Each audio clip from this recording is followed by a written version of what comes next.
Hay rutas en México que los traileros no llaman por su nombre oficial.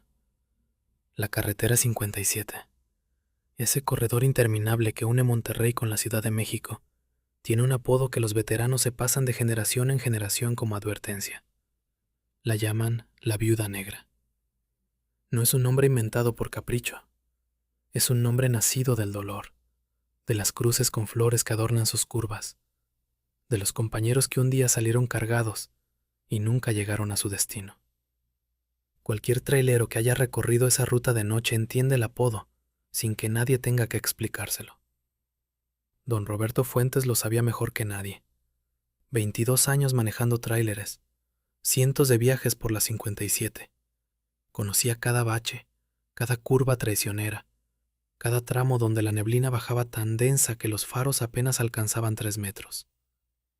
Era un hombre callado, de esos que encuentran más paz en el silencio de la madrugada que en cualquier conversación.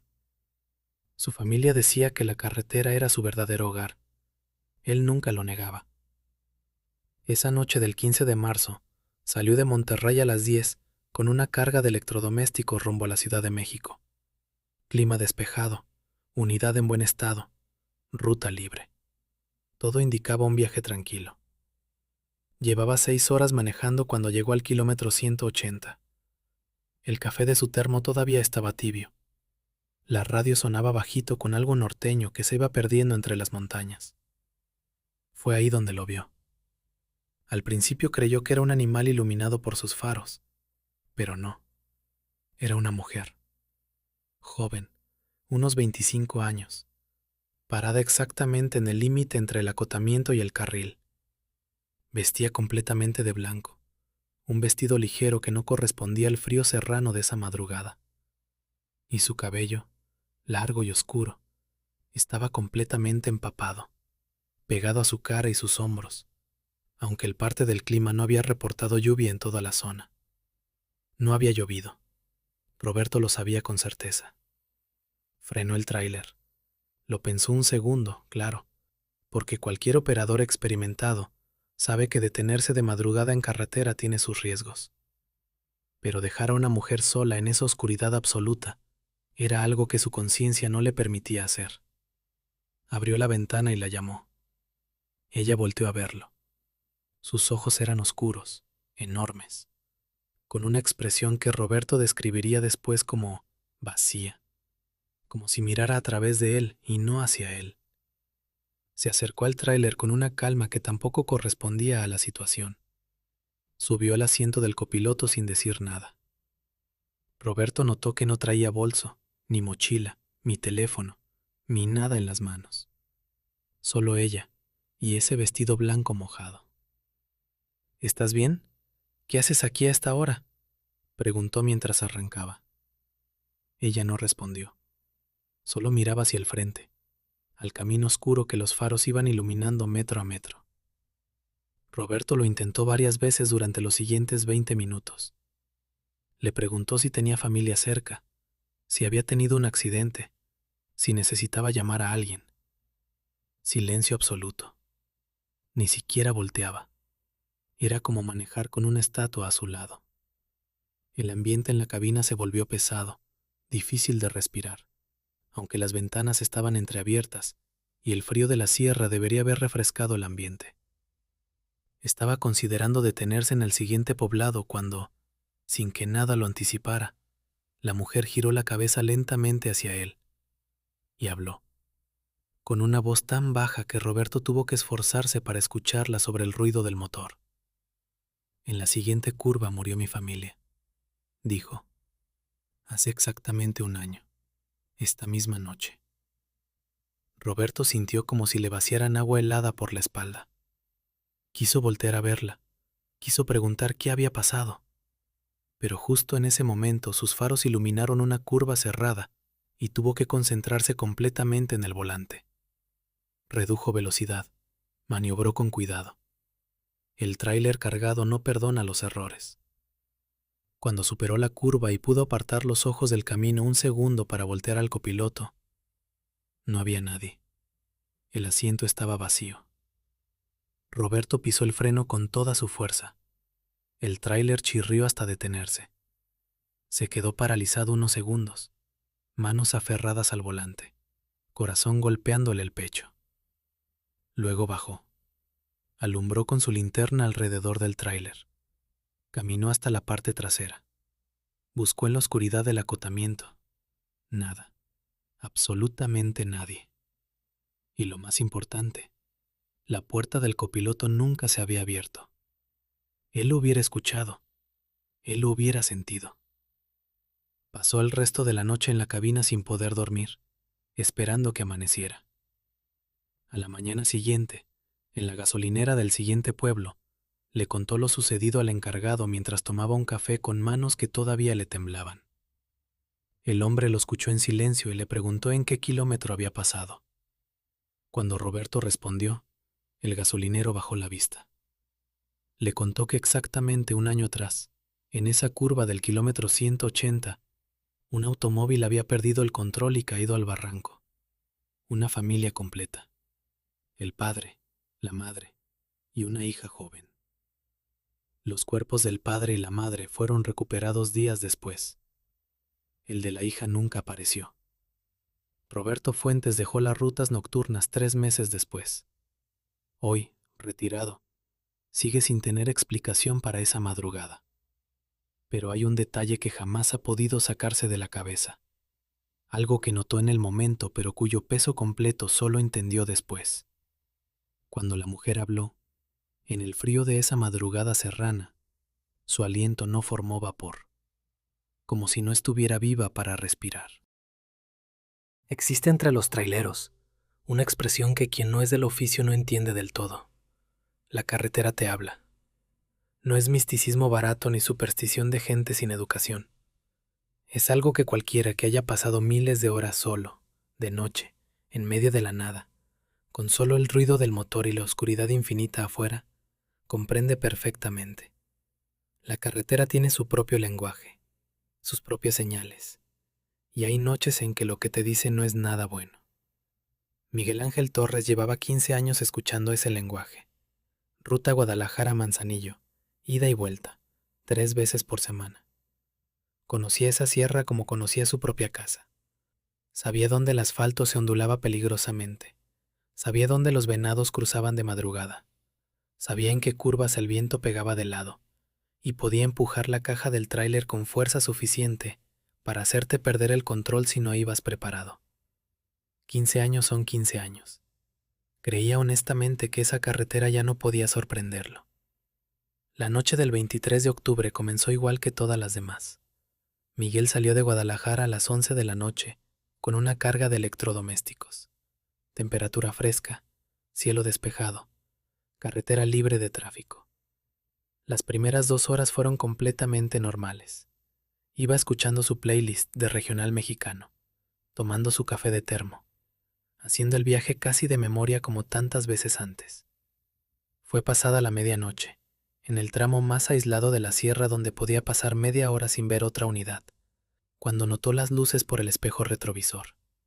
Un tráiler, grande, cabina oscura, casi negra. Lo que podía ver con claridad era que mantenía una distancia exacta detrás de él. No se acercaba, no se alejaba, como pegado con una cuerda invisible a exactamente el mismo punto. Al principio no le dio importancia. Tráileres nocturnos había muchos en esa ruta. Pero después de 20 minutos, algo lo hizo fijarse más. Aceleró unos 20 kilómetros por encima de su velocidad habitual. El tráiler de atrás aceleró exactamente igual. Frenó un poco. El tráiler de atrás también. La distancia nunca cambiaba, ni un metro más, ni un metro menos. Siempre idéntica, como calculada por computadora. Miguel empezó a sentir ese malestar que los traileros conocen bien. Cuando algo está mal pero no puedes identificar exactamente qué. Intentó contactar al otro operador por radio. Nada. Probó en todas las frecuencias comunes. Solo estática cerrada, como si el aire mismo rechazara la comunicación. Después de 40 minutos con esa sombra pegada detrás, tomó una decisión. En el siguiente ensanche del acotamiento, una zona de descanso pequeña con solo una banca y un tambo de basura oxidado, Orilló el tráiler y apagó las luces. El tráiler negro también se orilló, justo detrás, a unos 15 metros. Sus luces no se apagaron. Nadie bajó. Ningún movimiento. Solo esas luces fijas apuntando hacia la parte trasera del tráiler de Miguel, como dos ojos enormes en la oscuridad. Esperó 10 minutos. 15. 20. Nada. Miguel no era hombre cobarde. 25 años en carretera te hacen de piel gruesa. Agarró su linterna, bajó de la cabina y caminó hacia el tráiler negro. Sus botas crujían sobre la grava del acotamiento. El frío de la sierra le golpeó la cara. Las luces del otro tráiler lo encandilaban mientras se acercaba paso a paso. Llegó a la puerta del conductor y tocó 3 veces. Silencio. Subió al estribo y alumbró con su linterna por la ventana de la cabina. Vacía. Completamente vacía. No había nadie en el asiento del conductor. No había nadie en la litera trasera. No había termo, ni ropa, ni los 1000 objetos que cualquier trailero acumula durante sus viajes. Nada. Como si esa cabina nunca hubiera sido habitada por nadie. Pero el motor estaba encendido. Miguel podía sentir la vibración bajo sus propias botas. Bajó del estribo y caminó hacia la parte trasera buscando las placas. No había placa trasera, solo el metal sucio y oxidado donde debería estar el número. Caminó hacia el frente. Tampoco había placa delantera, ningún número de unidad, ningún logotipo de empresa transportista. Nada que identificara ese tráiler como perteneciente a alguien o algo en este mundo. Miguel corrió de regreso a su unidad. Arrancó y pisó el acelerador sin mirar atrás ni una sola vez. No paró hasta llegar a la caseta de cobro donde había luz, personas y algo parecido a la normalidad. Le contó al casero lo sucedido. El hombre, unos 50 años y cara de haber visto de todo, escuchó en silencio completo. Cuando Miguel terminó, lo miró con una expresión que Miguel describiría después como la de alguien que ya conoce el final de la historia, pero no quiere ser quien lo cuente. Usted es el 4º operador este mes que me para a contarme exactamente lo mismo, dijo finalmente. El mismo tráiler, la misma distancia, las mismas luces. Los otros 3 llegaron aquí igual que usted, asustados pero sanos. Miguel exhaló aliviado, pero algo lo hizo preguntar lo que no debió preguntar. ¿Y los que no llegaron a contarlo? El casero no respondió. Solo tomó su café lentamente y clavó la vista en la carretera oscura. Miguel nunca volvió a manejar de noche. Si hay algo que un trailero valora por encima de cualquier herramienta, por encima incluso de un buen motor o unos frenos confiables, es el radio. Ese aparato viejo y estático es su línea de vida en la carretera. Por ahí se avisan de retenes, accidentes, zonas peligrosas, tramos con neblina cerrada.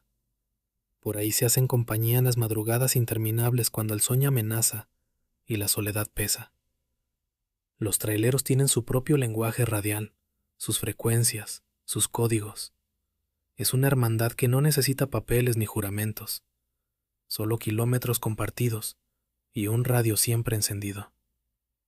Carlos Mendoza, conocido en el gremio como el Güero por su cabello casi rubio poco común para alguien nacido en Veracruz, llevaba 12 años en esa hermandad. Ruta México-Puebla, casi siempre nocturna porque el tráfico del día en esa autopista era una pesadilla interminable.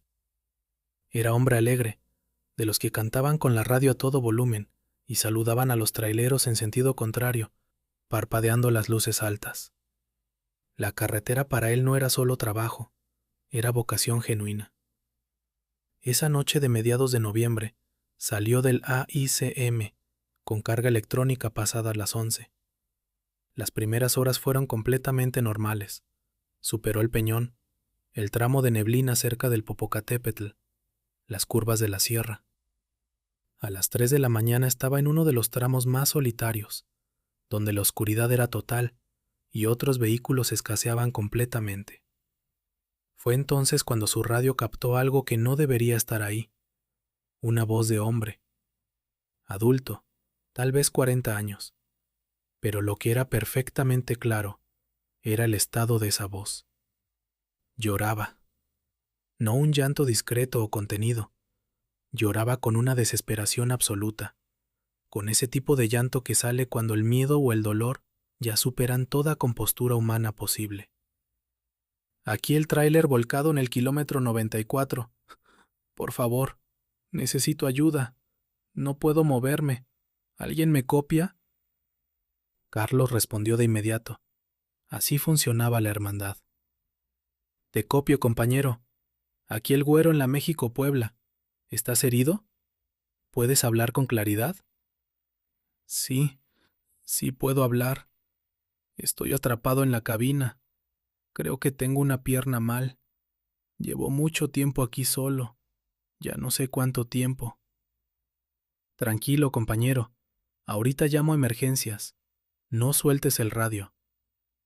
Carlos marcó al 911 y a la Policía Federal de Caminos. Les dio el kilómetro exacto. Le confirmaron que mandaban unidades de inmediato. Volvió al radio y así estuvo casi una hora completa, hablándole al hombre atrapado, diciéndole que la ayuda ya venía en camino, que no se durmiera, que siguiera hablando para mantenerse despierto. El hombre le contó que venía de Veracruz, que cargaba fertilizante, que su familia no sabía dónde estaba. Se llamaba Ramiro Castillo. Cuando Carlos llegó al kilómetro 94, los vehículos de emergencia ya estaban ahí con sus luces azules y rojas parpadeando en la oscuridad. Se orilló y bajó para preguntar cómo estaba el compañero. Los paramédicos y los federales estaban parados en el acotamiento mirando hacia el barranco. Un silencio que no correspondía a ninguna operación de rescate activa. Había un tráiler volcado abajo. Las llantas todavía apuntaban hacia arriba. La cabina completamente aplastada contra las rocas del fondo. ¿Ya lo sacaron? ¿Cómo está Ramiro?, preguntó Carlos. El oficial más cercano lo miró con una expresión extraña. Ese tráiler lleva ahí 72 horas, dijo. El conductor murió en el impacto, hace 3 días. Carlos sintió que el suelo se movía bajo sus pies. Eso es imposible. Yo estuve hablando con él durante casi una hora, ahora mismo, por radio. El oficial le preguntó en qué frecuencia había captado la señal. Carlos la buscó y se la mostró. El oficial llamó a un compañero. Se miraron entre sí con esa expresión de quien confirma algo que ya temía confirmar. Esa frecuencia no existía en ningún registro oficial. No estaba asignada a ninguna empresa, ningún servicio de emergencias, ninguna institución. Era una frecuencia que técnicamente no debería poder transmitir ni recibir señal alguna. Carlos Mendoza pidió su baja voluntaria 2 semanas después.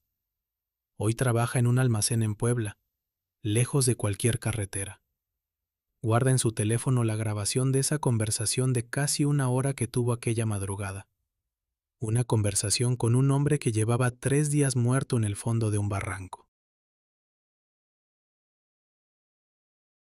Hay una regla no escrita entre los traileros que trabajan la ruta costera de Oaxaca, ese tramo sinuoso y oscuro que corre entre la sierra y el Pacífico. Una regla que los veteranos les pasan a los nuevos, no como consejo, sino como advertencia seria.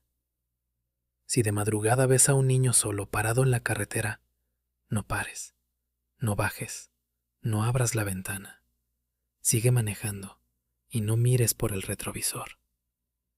No es insensibilidad, no es que a esos hombres no les importe un niño en peligro, es que ya saben lo que significa verlo ahí. Ernesto Villanueva no conocía esa regla cuando comenzó a trabajar esa ruta.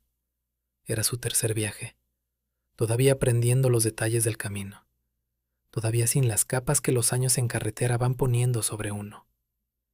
Tenía 32 años, una esposa, 2 hijos, y la convicción de que había tomado la decisión correcta al meterse al oficio de trailero, porque pagaba bien, y él necesitaba sacar adelante a su familia.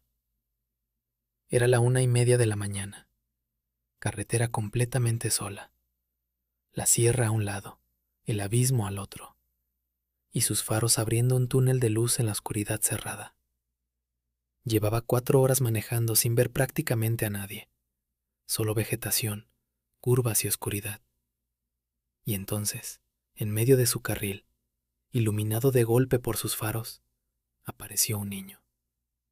8 años, tal vez 9, parado exactamente en el centro del carril, como si lo hubiera puesto alguien ahí con una regla. Ernesto frenó con todo lo que tenía. El tráiler chirrió durante metros y metros antes de detenerse. Quedó a menos de 4 metros del pequeño. El niño no se había movido. No había dado un paso hacia los lados. No había mostrado ningún susto, ninguna reacción al tráiler de varias toneladas que venía hacia él a toda velocidad. Solo estaba parado, mirando hacia la cabina de Ernesto, con una sonrisa. Y esa sonrisa era lo que estaba mal. Era demasiado amplia para la situación, demasiado tranquila. La sonrisa de alguien que no tiene absolutamente nada que temer, porque ya está más allá de cualquier cosa que pueda hacerle daño. Ernesto bajó la ventana con el corazón todavía acelerado por el frenón. ¿Estás bien? ¿Dónde están tus papás? ¿Qué haces aquí solo a esta hora? El niño no respondió con palabras. Solo levantó un brazo lentamente y señaló hacia el barranco que quedaba al lado derecho de la carretera. Abajo, hacia la oscuridad total. ¿Viven allá abajo?, preguntó Ernesto sin entender. El niño asintió, sin dejar de sonreír. Ernesto sintió entonces algo que no sabía cómo describir. No era exactamente miedo, era algo más profundo, más primitivo. Esa sensación que el cuerpo tiene cuando algo en el ambiente viola alguna regla fundamental de la realidad, y el instinto lo detecta antes que la razón. Llamó al 911 sin bajar del tráiler. Les dio su ubicación exacta. Le dijeron que mandaban una patrulla. Mientras esperaba, no quitó los ojos del niño. El pequeño siguió exactamente en el mismo lugar, sin moverse, sin cambiar esa expresión, con los ojos fijos en Ernesto durante los 20 minutos completos que tardó en llegar la patrulla. Cuando las luces de la patrulla iluminaron la carretera, Ernesto volteó hacia donde estaba el niño. No había nadie. Los 2 oficiales que bajaron de la patrulla se acercaron a Ernesto. Les describió al niño con todo detalle: la ropa, la edad aproximada, la sonrisa, el gesto hacia el barranco. El oficial de mayor edad escuchó en silencio y luego le hizo una pregunta específica. ¿La sonrisa era muy abierta? ¿Y señalaba hacia abajo con el brazo extendido completamente? Ernesto asintió sin entender cómo sabía eso. Llevamos 6 años recibiendo reportes de un niño en esta curva exacta, dijo el oficial. Siempre igual, siempre de madrugada, siempre señalando el barranco. Hizo una pausa. Hace 7 años un autobús perdió los frenos en esta curva y cayó. 18 personas, entre ellas un niño de 8 años que iba con su familia. Nunca encontramos su cuerpo. Nunca. Ernesto Villanueva pidió cambio de ruta al día siguiente. Nunca volvió a manejar por la costera de Oaxaca. Pero hay algo que no ha podido olvidar en todos estos años. Algo que notó en ese momento, pero cuyo significado completo entendió después, cuando ya era demasiado tarde para no pensar en ello. Durante los 20 minutos que estuvo mirando al niño esperando la patrulla, ni una sola vez parpadeó. Este último relato es distinto a los anteriores. No viene de una leyenda que corre entre traileros de boca en boca, ni de una historia que alguien escuchó de alguien que la escuchó de otro. Este viene de un registro real, una grabación que existe, que ha circulado entre operadores veteranos durante años como advertencia, como prueba de que hay cosas en la carretera nocturna de este país que ningún manual de manejo, ningún curso de seguridad vial y ninguna explicación racional alcanza a cubrir.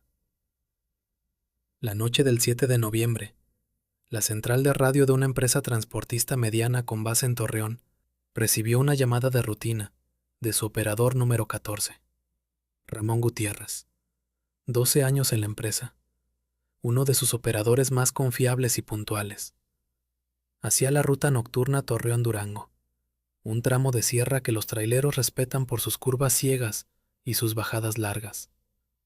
La comunicación quedó grabada, como todas las comunicaciones de esa central. Base, aquí el 14. Necesito reportar algo extraño en el kilómetro 220. Adelante, 14. ¿Qué sucede?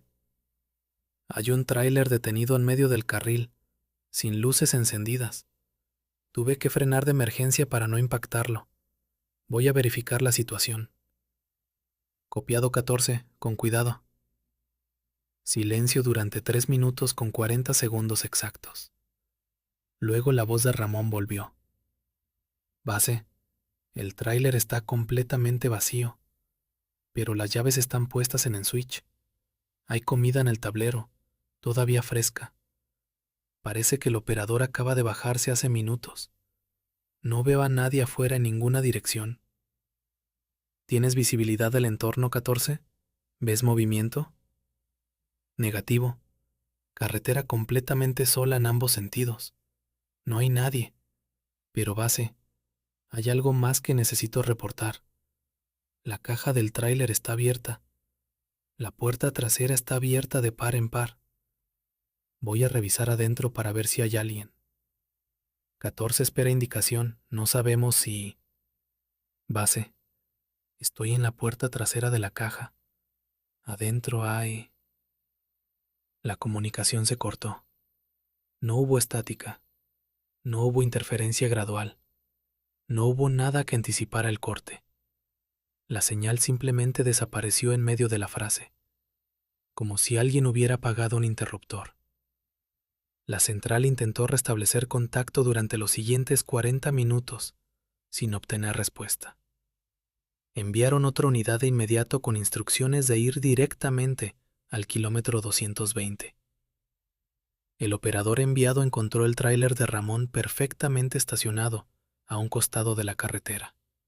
Motor apagado, luces apagadas, puerta del conductor cerrada.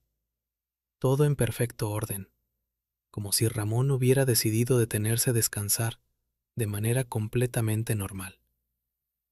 Ramón no estaba. Su teléfono celular estaba en el asiento del conductor. Su termo de café estaba en el portavaso, todavía caliente al tacto. Su chamarra estaba en la litera trasera. Todo lo que Ramón necesitaba para existir fuera de esa cabina estaba dentro. Solo Ramón no estaba. El otro tráiler, el que Ramón había reportado detenido en el carril sin luces, nunca fue encontrado. Las autoridades revisaron kilómetros de carretera en ambas direcciones. No había ningún tráiler detenido, volcado, abandonado, ni en ninguna otra condición. No había rastro de que hubiera existido. El caso de Ramón Gutiérrez fue clasificado como desaparición forzada inicialmente, luego como desaparición voluntaria, cuando no apareció evidencia de terceros. Su familia nunca aceptó esa clasificación. Su esposa siguió buscándolo durante años. Ramón Gutiérrez lleva 11 años desaparecido. Esa grabación de radio sigue siendo la última vez que alguien escuchó su voz. Y hay una parte de esa grabación que los técnicos de la empresa nunca pudieron explicar satisfactoriamente. En el silencio de 3 minutos 40 segundos que hubo mientras Ramón se acercó al tráiler abandonado, si subes el volumen al máximo y filtras el ruido de fondo, se escucha algo. Pasos. Pero no de una persona, de varias.